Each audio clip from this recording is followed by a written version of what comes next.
Welcome to KB Diamond's Edu Consult. In today's edition, we'll be talking about learning disabilities. Learning disabilities is a reduced intellectual ability and difficulty in everyday learning activities. This actually affects a child for their whole life. We'll talk about learning disabilities. They are not mental retardation, or perhaps we say it is due to a poor academic background or due to lack of motivation by the teacher, or perhaps due to visual or auditory problem. No, these disorders are due to central nervous dysfunctions, and these can occur through lifespan. Children with learning disabilities, they usually have emotional and behavioral challenges. I wouldn't call it problem. And these challenges ranges from having over anxiety in their activities. Sometimes they have this depression look. They have conduct disorder. You can't pin them down to stay at a place. There are signs that you see in a child that you actually, you'll be able to identify that child has a kind of learning disabilities. When a child have a problem with reading and writing, when a child have poor memory or low attention span, or having problem even telling the time, problem staying in a particular place, being organized, we will say such a child has some kind of learning disabilities. There are 4 basic types of learning disabilities that we're going to be looking at today. Number 1 is the ADHD. That's the short form.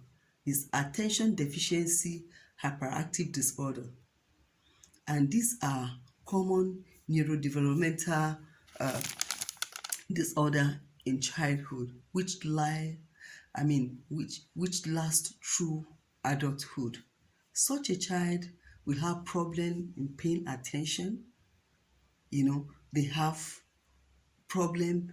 They are always overactive, and that's why they are always over hyperactive.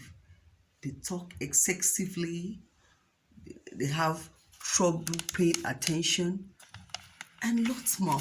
So when you see a child that is really hyperactive in activity, you'll be able to just identify that this child needs serious, you need to have an extra attention for such a child.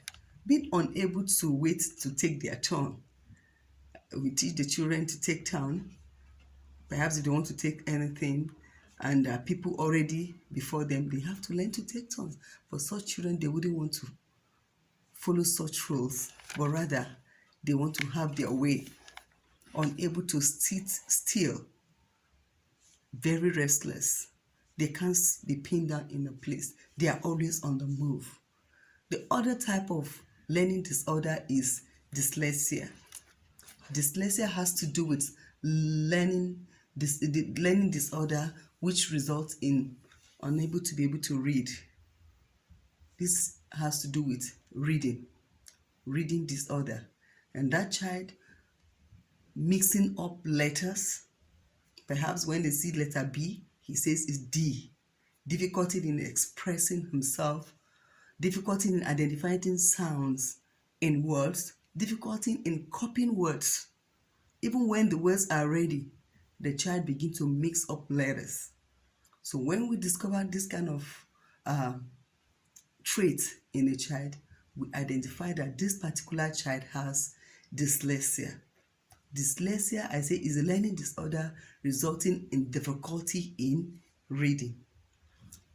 The third type of learning disorder is dysgraphia. Dysgraphia is a neurological condition which causes difficulty, in thought, turning it into written language. The child wants to write.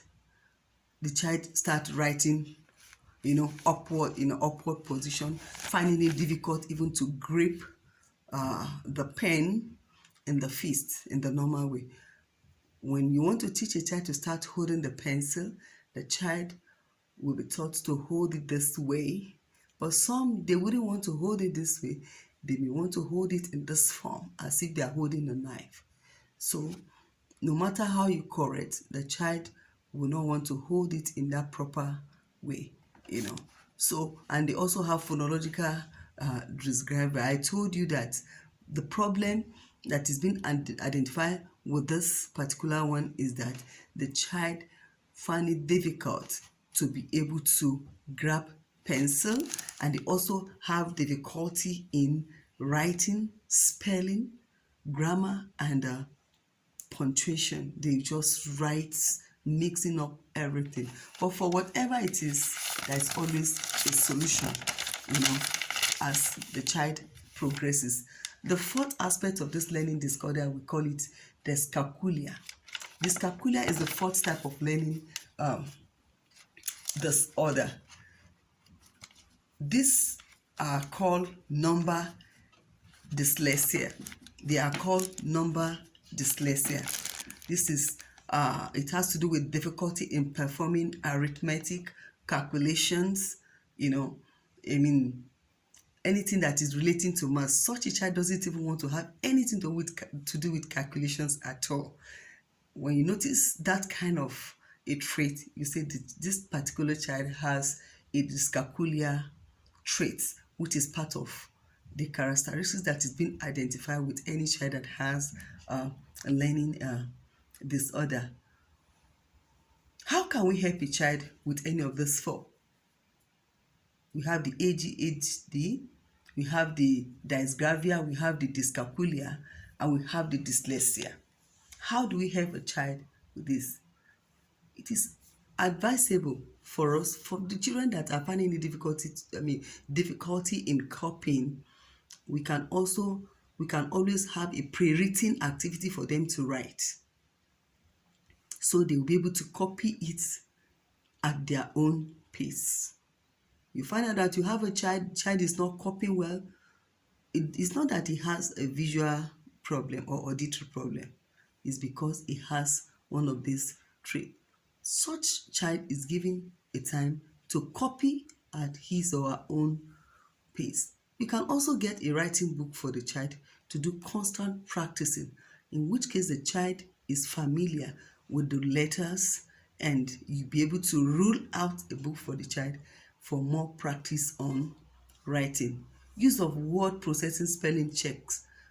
A child that is having difficulty in spelling or always making spelling error, you can thank God in the modern time that we have, children can have access to their computer.